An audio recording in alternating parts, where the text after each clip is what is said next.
Merhabalar arkadaşlar. Samira ile İsfahan Otogarı'ndayız. İsfahan eyaletinin en doğusu olan Huru Beyabanek adında bir tane şehire gidiyoruz. Biz biletimizi daha almadık. Bilet almaya gidiyoruz.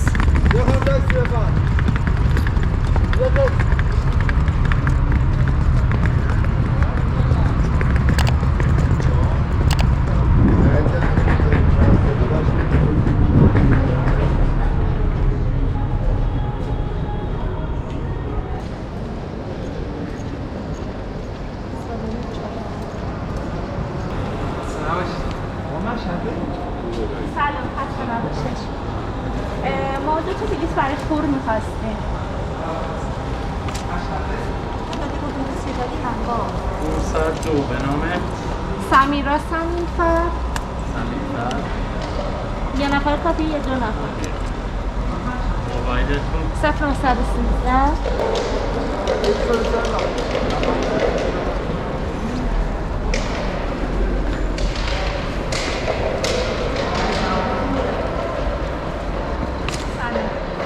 بلیط سمیفر 91 هستم وارد کن به این حساب از این تور استیشن. Hay maşallah. Yani sadece bir bilet alacağız.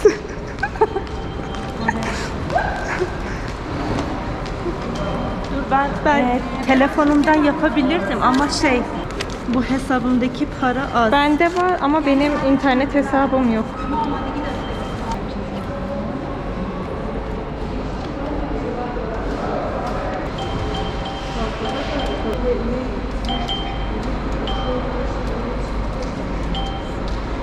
Sanırım post cihazı bozuk. O yüzden hesaba para aktarıyoruz şu an. İkimizin bileti de 91.000 tümen tuttu.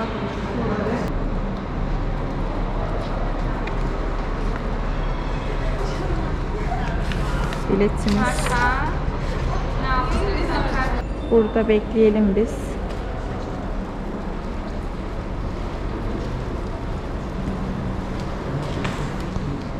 Burada da İran'ın haritası var.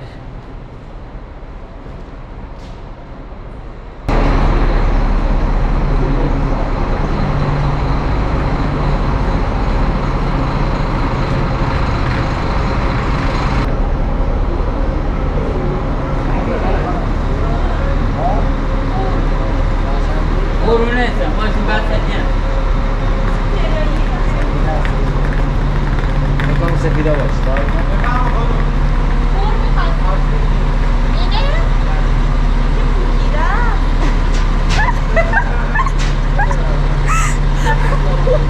Eski bir otobüsle gideceğiz. خودشون خندهشون گرفت.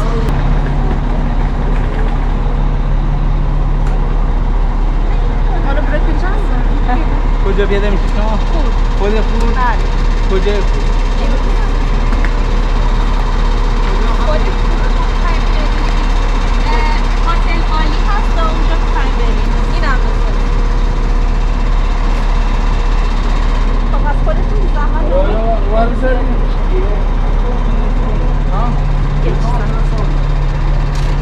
بفرم.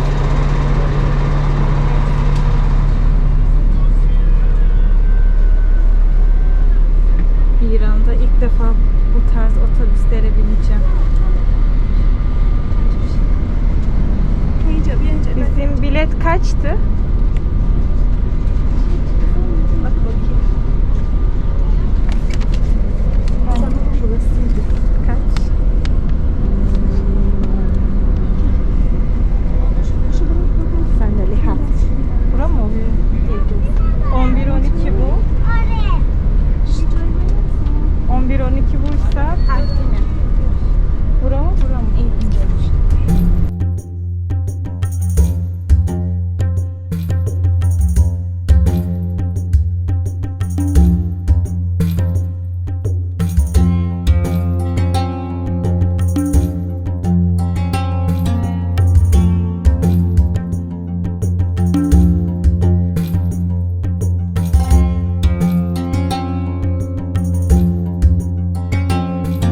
Bakın şöyle bir yerde mola verdi.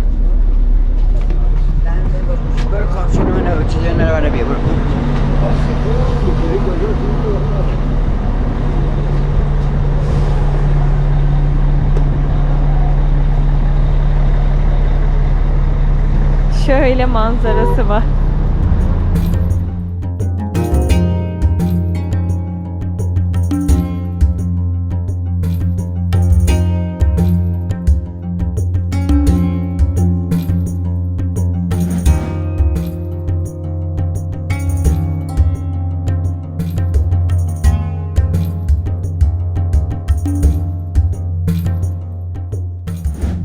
Horo Biyabanek'e geldik. Yolculuğumuz 5 saat sürdü.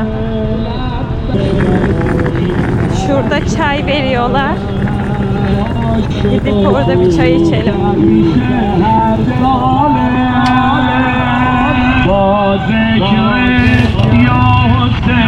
Yaz tutulduğu için burada ücretsiz çay veriyorlar.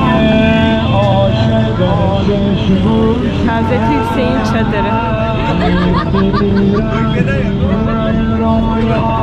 Selam.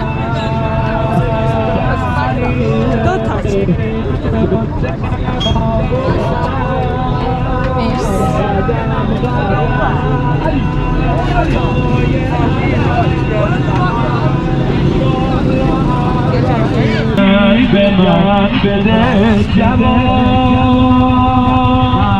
Selam.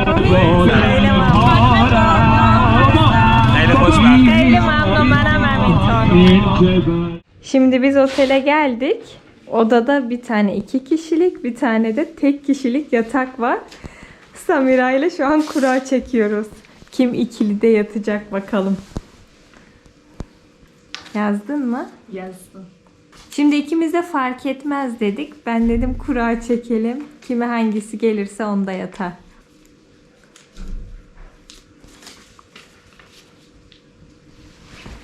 Hadi bakalım.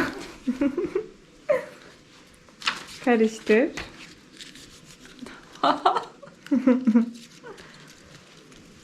Tamam, bu 1 numara. Tamam. Bu 1 numara olsun. Bu da 2 numara Tamam. olsun. Tamam. Hadi bakalım.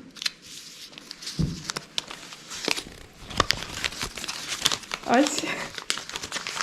Sana. 2 numara benim. Evet, çift kişilik yatakta Samira yatacak. Günaydın arkadaşlar. Böyle çok güzel bir otelde konakladık. Biraz size oteli gezdireceğim. Ben burayı çok beğendim. Burası çok sessiz ve sakin. Böyle huzur veren bir yapısı var.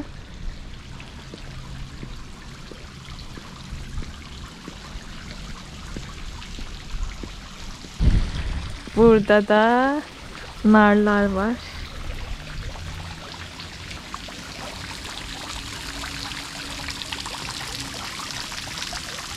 Şu yukarıdakine Batgir diyorlar. Klima görevi görüyor.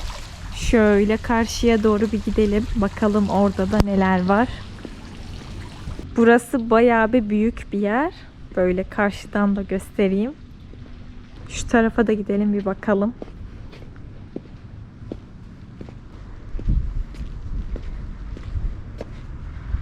Şunlar üzerlik tohumu. Bunu nazara karşı koyuyorlar. İranlıların nazar inancı bizimkinden daha da fazla ve bunun için çok fazla önlemler alıyorlar. Burada da havuz yapıyorlar. Yani şu an kullanıma açılmamış ama dolduruyorlar mı? Şöyle.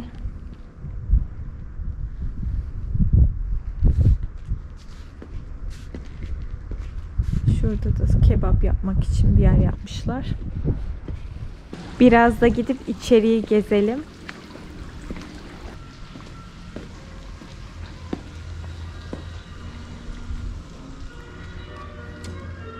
Çok güzel, otantik bir havası var.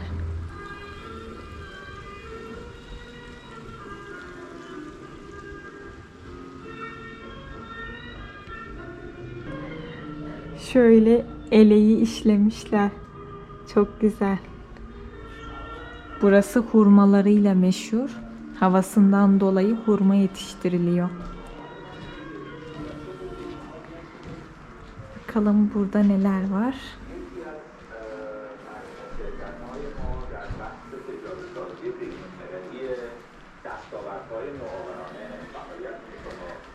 Bu ne? Bunlar hurma. Gerçek bunlar. Şurada bir geyik kafası var. Buranın sahibi çok fazla doğaya önem veriyor ve buradaki eşyaların çoğu da doğal, tabiattan. Şuna bakın. Bu hurma ağacının kütüğü.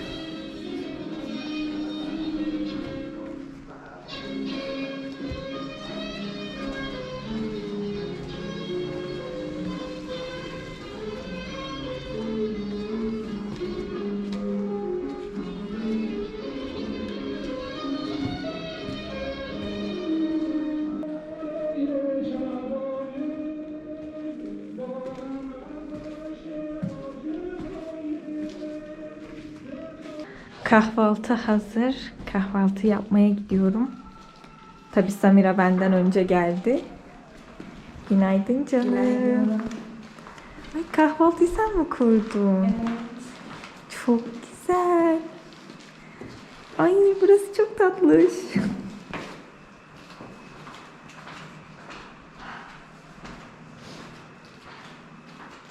Burada yakınlarda Tuz Gölü var. Böyle tuzları toplamışlar, buraya koymuşlar. Samira, ben buraya bayıldım. Çok güzelmiş. Çok güzel gerçekten. Buraya baka baka dayamam herhalde. Yakın çevredeki köyleri gezmeye gidiyoruz. Buranın sahibi bizi gezdirecek.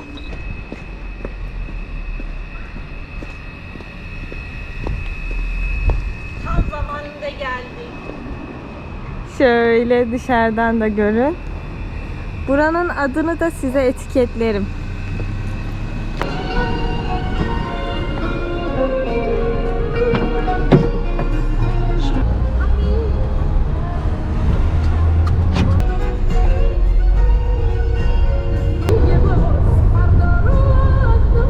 Burada Sahra karpuzu varmış. Şu ortadaki. Çok acı bir tadı varmış. O kadar acıymış ki öyle kimse kolay kolay yiyemezmiş. این به قدری تلخه. ببینین از شیره این زهرم درست میکردن زمان قدیم برای کشت برای تو جنگا که به لبه شمشیر و خنجر اینا از عصاره هنزل اصلا هنزل باشه آدم میکشتن. اینا انقدر مثلا حیوانایی توی کویر مثلا شتر مثلا هر گیاهی الان این خار شتر انقدر تیزه و انقدر مثلا ارزم به حضورتون گیاهی خشنیه شتر اینا میخوره ولی لب این گیاه نمیزنه. و ببینید برای قند خیلی خوبه برای اینکه قند خون رو بیاره پایین. اما چی کار میکنن میان اینا رو هندونایی انقدی هم مثلا یک گوجه میمونه اینا رو میان تیکه تیکه میکنن میریزن توی تشتی. میخوام میزان تلخیشو براتون بگم چقدر. میریزن توی تشت آب بعد اینا رو میذارن 24 ساعت باشه یا مثلا 12 ساعت باشه و اون شخصی که قند داره پاشا میذاره توی این تشت. خب بعد میگن زمانی که یعنی تلخیه این هندونا از پا میاد روی زبون. میگن زمانی که این تلخیش رو احساس بکنیم بعد پاتون دیگه در میاد. بله این از درمانای طب سنتیه ابو علی سینا. Şu dikenler hep ayağıma battı. Benim ayaklarım çok yanıyor. Ama faydası da var. Vallahi iyi. Evet. O zaman daha çok batsın.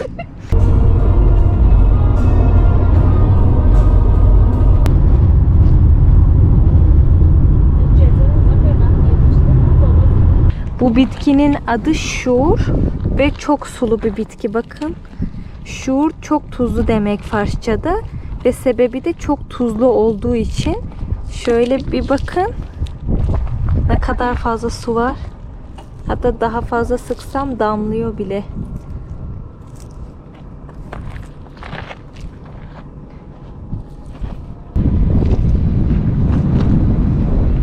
Suya bakın nasıl çıkıyor. Elim sanki tuzlu suya girmiş gibi oldu. Şuradaki köyde sadece 2 kişi yaşıyor.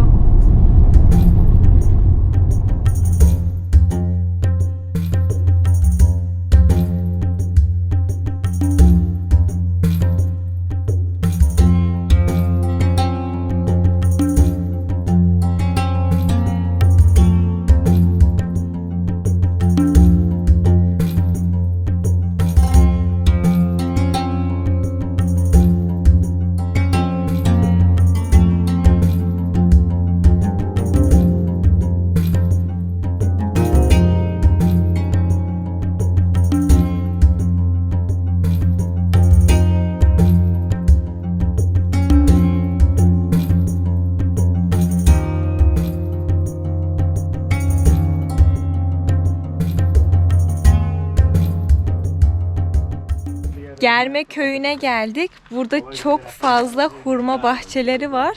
Biraz size onları göstereceğim. Burası 2 ay sonra falan suyla doluyormuş. Şöyle hurma bahçelerine doğru gidiyoruz. İran'da hurma bahçelerine Nahlistan diyorlar. Çok güzel.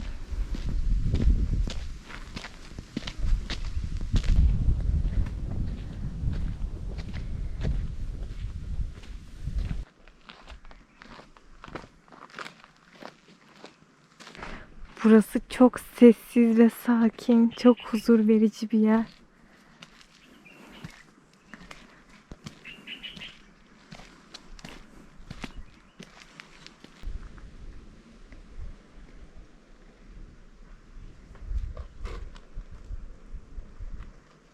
Burada hurmalar var, izin aldık, yiyebilirsiniz dediler. Ben bir tane alacağım.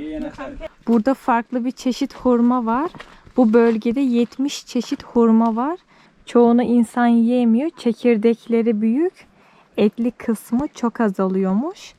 Genelde keçiye veriyorlarmış.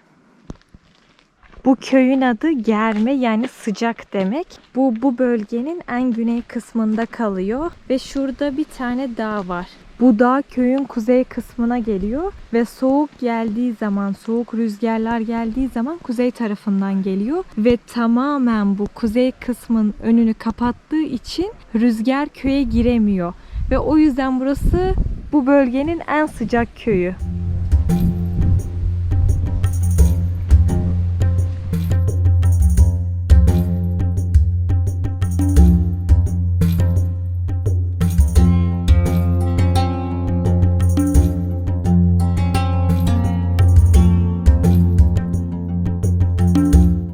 Az önce dediğim dağ buradan daha iyi görünüyor.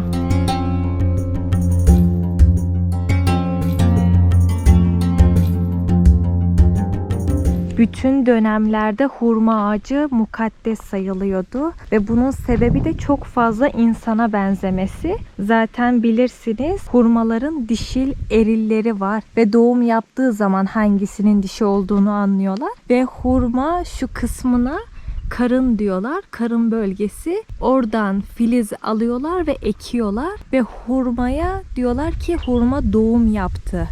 Yani ona böyle hurma ektik değil de hurma doğum yaptı diyorlar. Ve hurma ağacı da insan gibi baş kısmından kesilirse direkt ölür.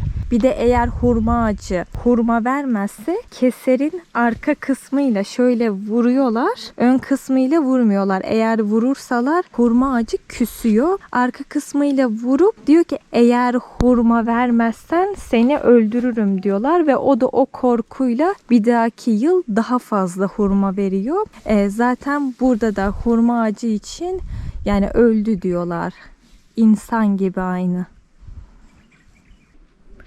Orası çeşme mi? Çeşme.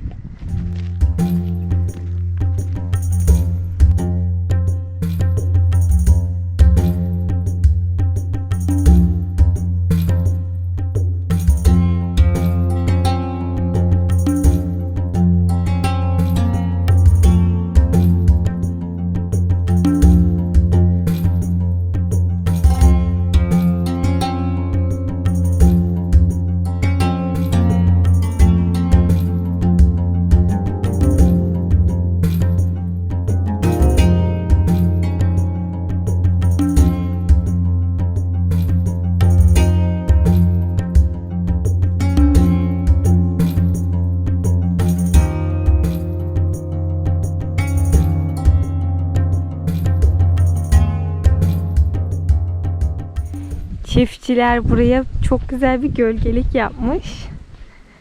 İçerisine de bakalım.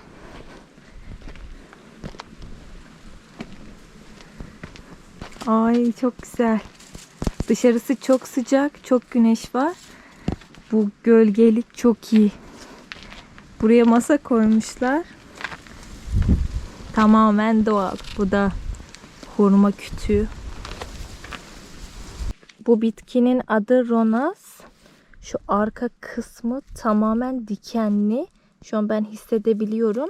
Halı dokumada kırmızı rengi bu bitkinin kökünden veriyorlar. Ben bunun Türkçe adını bilmiyorum. Öğrenirsem altına yazarım.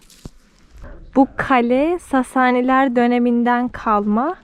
Bu köyün de tarihine baktıklarında 2000 yıl önceye dayanıyormuş. O zamanlarda bu kalede koloniler şeklinde yaşıyorlarmış. Şöyle biraz köyü gezelim.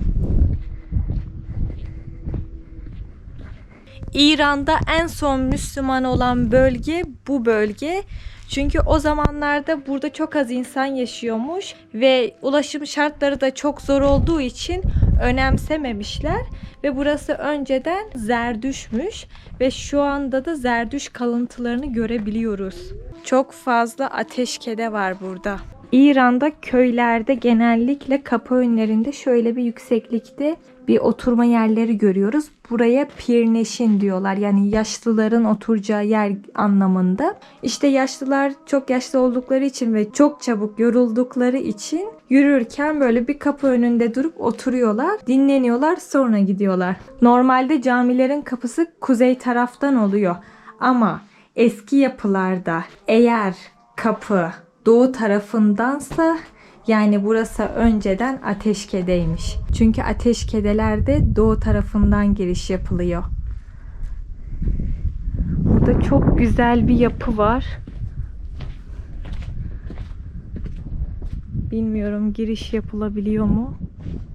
Ama çok güzel görünüyor. Kerpiçten yapılmış.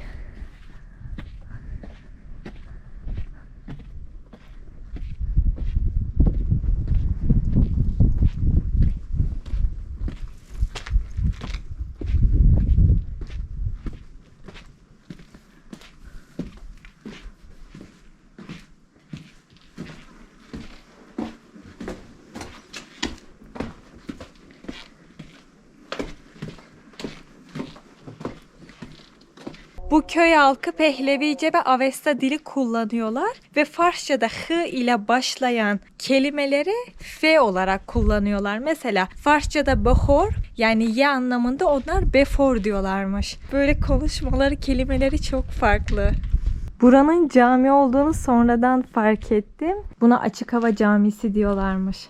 Üstü açık tamamen. Burada bir tane abla bizi evine davet etti. Selam.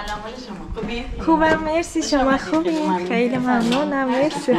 Şöyle evlerin içine girelim. Çok güzel manzaramız var dedi. Vay evet. Manzaraya bakın.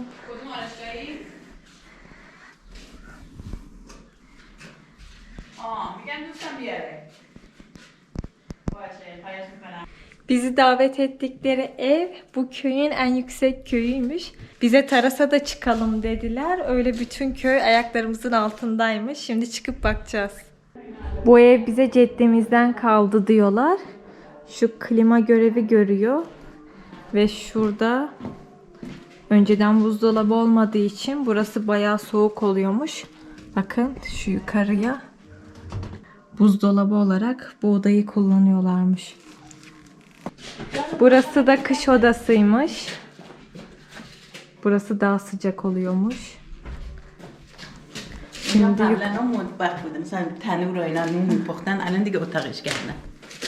burası da mutfak mı dedin? Mutfak, mesela aşpazhane. Mam tu Türkü mutfak mıydı? Ha, mutfak. Abla bana dedi ki burası mutfak dedi. Yani bizim mutfakla aynı anlamda. Farsça'da aşpezhane deniliyor. Yani onlar daha farklı kullanıyorlar ve bu da bize benziyor. اینم چیز مثلا گوشت و اینا میذاشتن توش. هم چیز دولاب بهش میگفتن دولاب. Aa dolap. آره دولاب. Aa çecalet. Türkiye Evet, tamam ne- Türkiye. Buna da dolap diyorlarmış bizle aynı.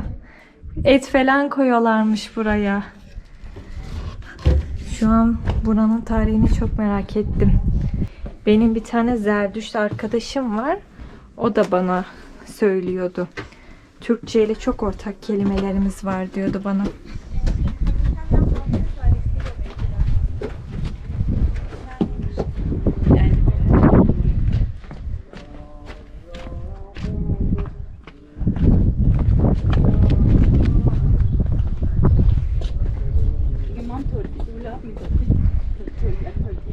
Vay.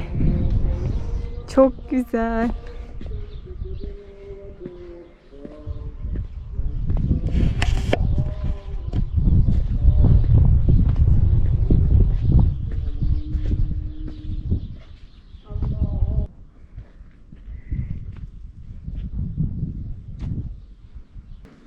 Çok susadık, bize su getirecekler.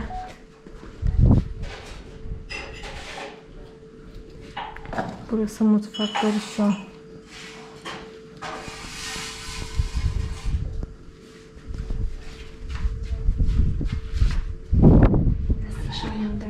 Değil memnun, mersi.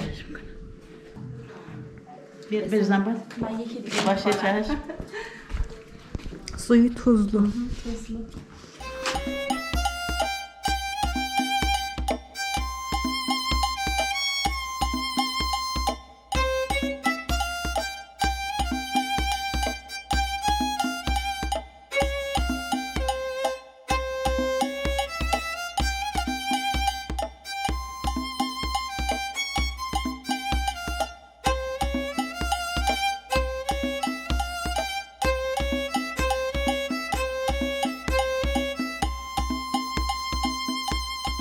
Bu köy çölün ortasında ama yok.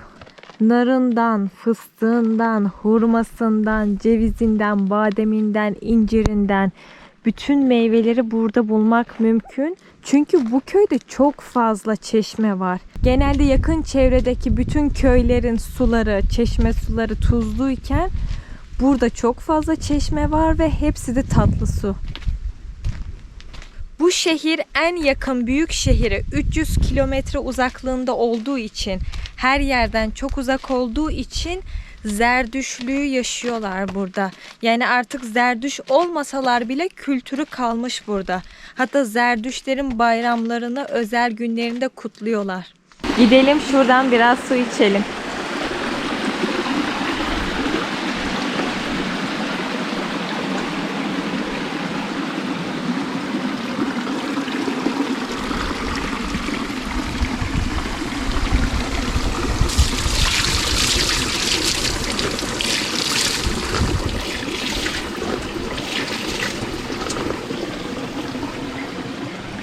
Suyu tatlı ama hiç soğuk değil. Sokakları çok dar.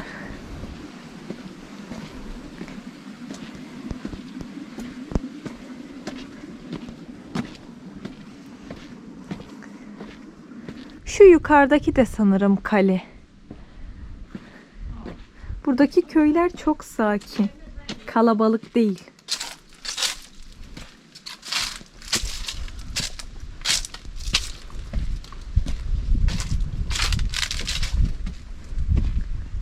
Burası neymiş bir bakayım.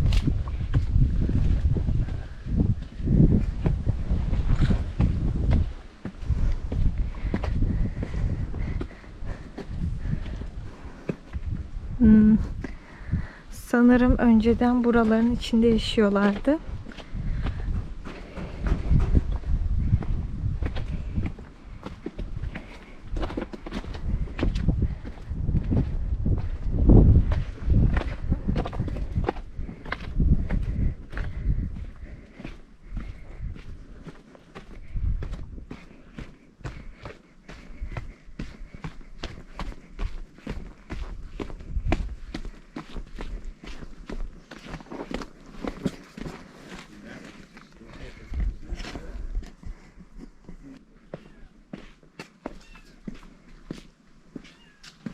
کجا میرم؟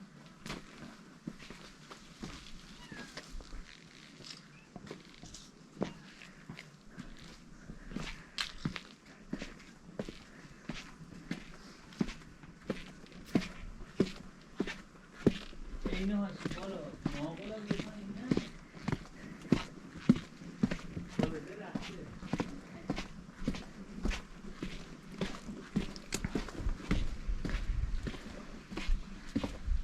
En yukarı doğru çıkıyoruz. Oradan köyün manzarası daha güzel görünür.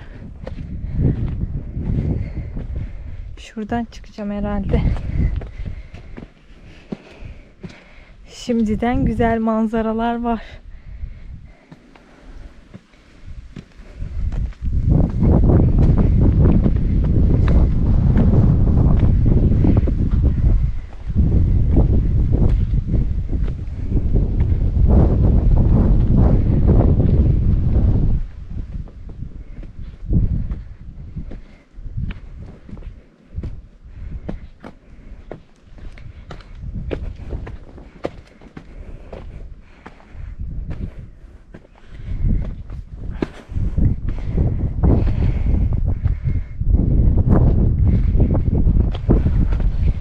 Sanırım en güzel manzara burası.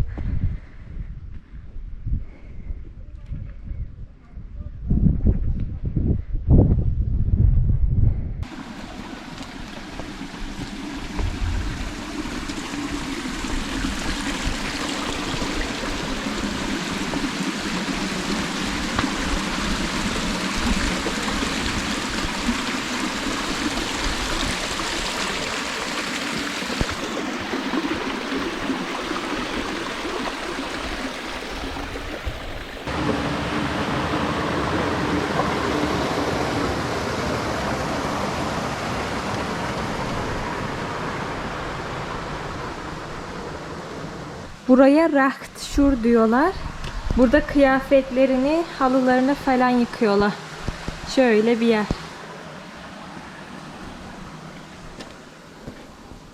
Burada bir tane Cikcik kadında dokuma atölyesi var. Şimdi buraya geldik. Kapıyı çalalım. Borna هستم. سلام. سلام خوب هستین؟ خیلی ممنون. مرسی. شما خوبین؟ مرسی شما خوب هستین؟ خوش آمدید. Vay, اینجا چیه؟ Burası sanırım bahçe. Burada şöyle şömine var. Burada üzüm var. Çok güzel. Şurada da bir kapı var ama nereye gidiyor bilmiyorum. Ay burası çok güzel. Ay burada bir tane kedicik varmış. Sen ne kadar tatlısın. Tatlı kedicik. Bak bana. Bana bak. Bana bak. Bak bak bak bak. Bak. Bana bak bana. Kolumdaki iple oynamak istiyor.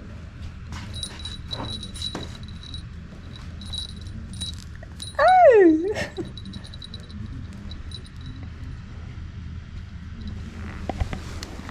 Burada dokuma yapıyorlar.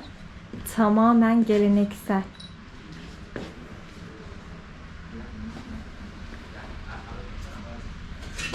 Şuraya bakar mısınız? Su buradan akıyor.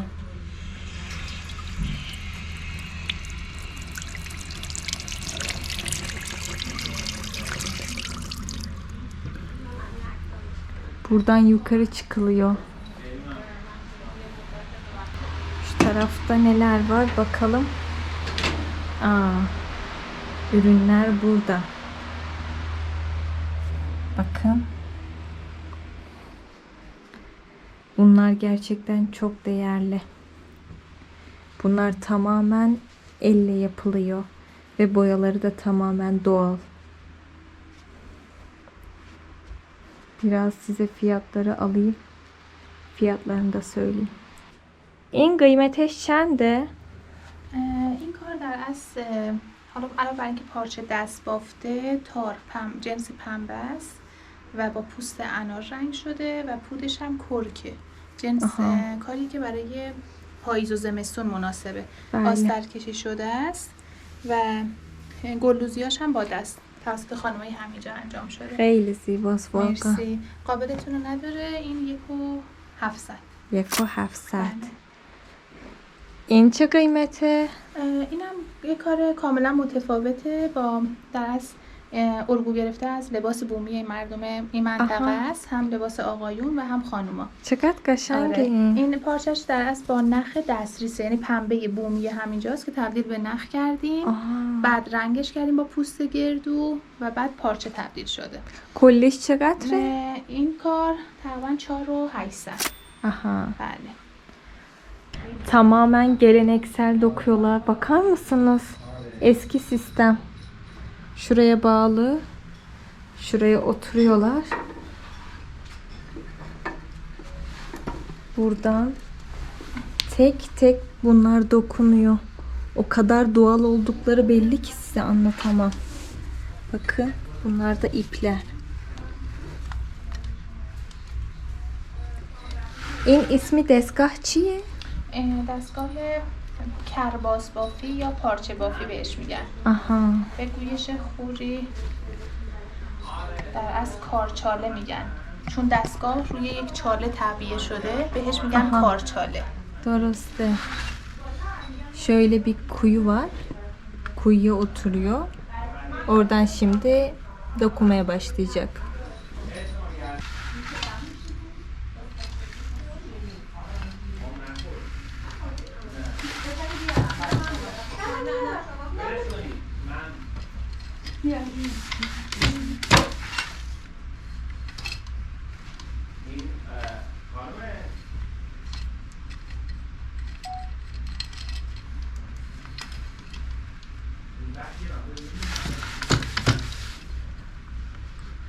این بافتتون چند ساعت طول میکشه؟ ببینید تقریبا برای 1 ساعت شما باید 10 رج ببافین.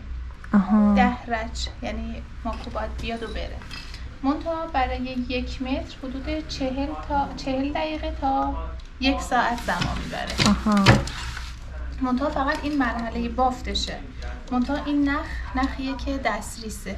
پنبه بومی رو ما با چرخای سنتی تبدیل به نخ میکنیم و بعد میبافیمش. آهار میزنیم، اگر بخوایم رنگ کنیم نخ رو رنگ میکنیم و میبافیم. خیلی قشنگه.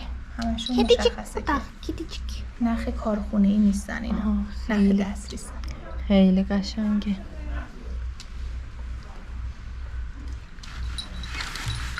Gel. Pis pis pis pis. Pis pis pis pis pis.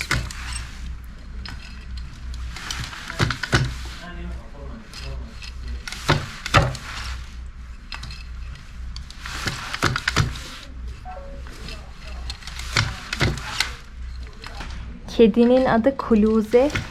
Kuluze, gel buraya. Gel. Pamuk çiçeğine kuluze diyorlar burada. Farsçada değil tabii ki de. Buranın yerlileri diyor. Aş aş aş aş. Gel.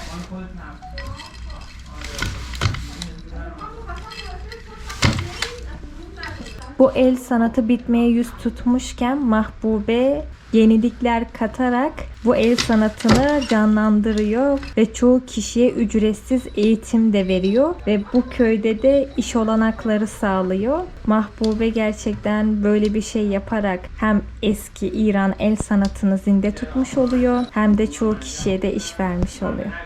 Bu el sanatı çok zahmetli iş. Bu pembelerin içinde böyle tohumlar var. Bununla o tohumları çıkartıyorlar. پنبه ها میره اون طرف Buradan pamuklar çıkıyor. و دونه ها میان این طرف میریزن پایین. Şu tohumlar da şurada. Bakın bunlardan ayırıyorlar. Yemek yiyeceklermiş. Bize birlikte yiyelim dediler. Böyle sofralarını açtılar. İnçi برگ شلغم. pancar yaprağı yiyorlar. اسم این غذا چیه؟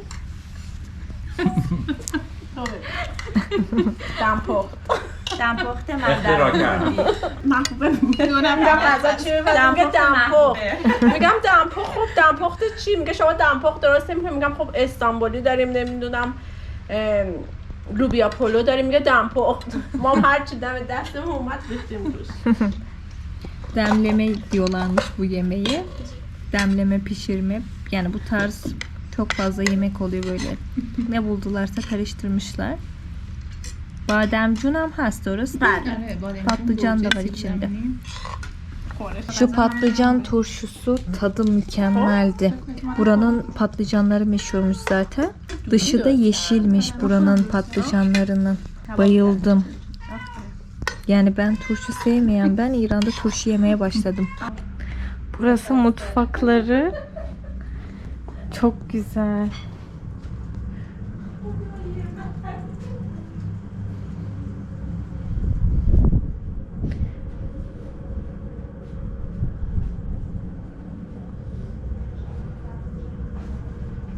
Şurada şöyle havalandırma var.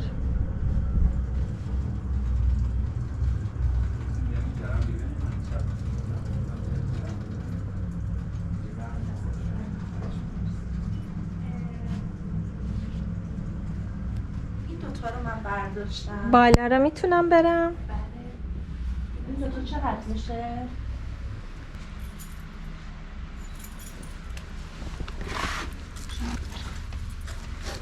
Şimdi yukarı bakacağım.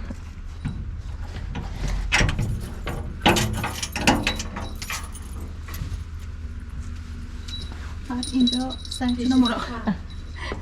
سرتون رو مراقب باشین داربست که داره سمت چپ باید بلا رو بریم. Evet, böyle bir yer. Şuradan kafam şöyle yukarı çıkıyoruz.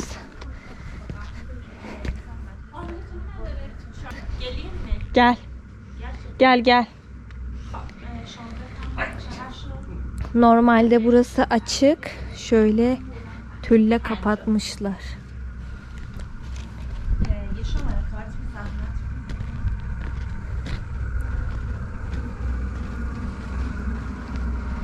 İran çok değerli bir ülke. Çok fazla görülmesi gereken yer var.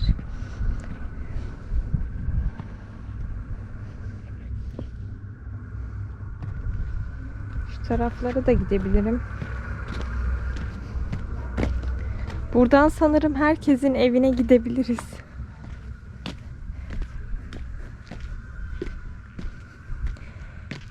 Evlerin tavanları çok alçakta. Yüksek değil. Burası da büyük bir ihtimal başkasının evinin mutfağı.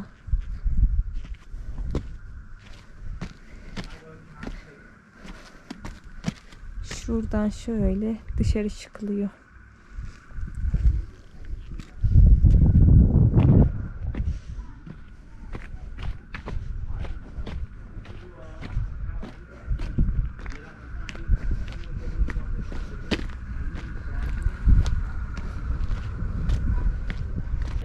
Dağlar buradan çok güzel görünüyor.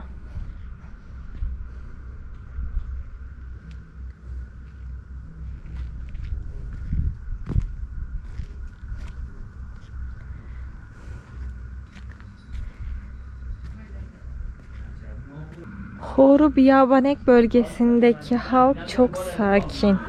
Yani yapı olarak çok sakinler.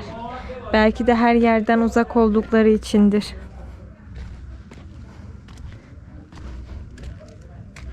در واقع خوریا یا ه میگن یا ف میگن. خوردنا، فاردنا، هو که میشه خوابیدن، مثلا خواب، هو یا مثلا فافتن. حالا دو تا فعل چیزاش جداست. اینا تمامی چیزایی که ما خ میگیم توی فارسی معمولا خ گفته میشه خور. پس این نشون میده که اصلا اینا نمیتونستن خ را تلفظش کنن. حتی ما توی مثلا فرخی یا مثلا یه جایی اینا که قدیمی تر حرف میزنن کلمه خار بهش میگن هار. مثلا من یه زمانی رفتم باغ فینی کاشان دیدم یه آقای تولی داری وایساده و داره در مورد مثلا باغ فین توضیح میده، میگه اینجا نمیدونم یه چی بوده، یه منطقه بوده به نام فین و فلان و بیسار اینا.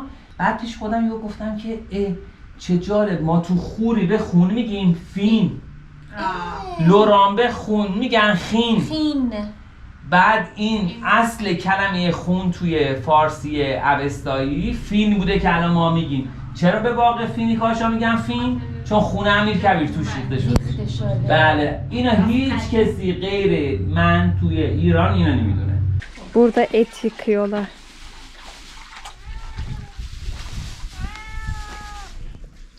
Et var, kediler toplanmış.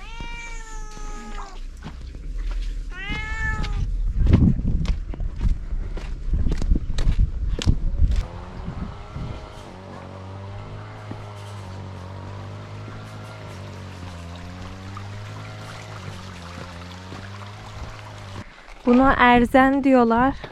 Türkçesini bilen yazsın çünkü ben bilmiyorum. Kuşlar yemesin diye şöyle bağlıyorlar hepsini.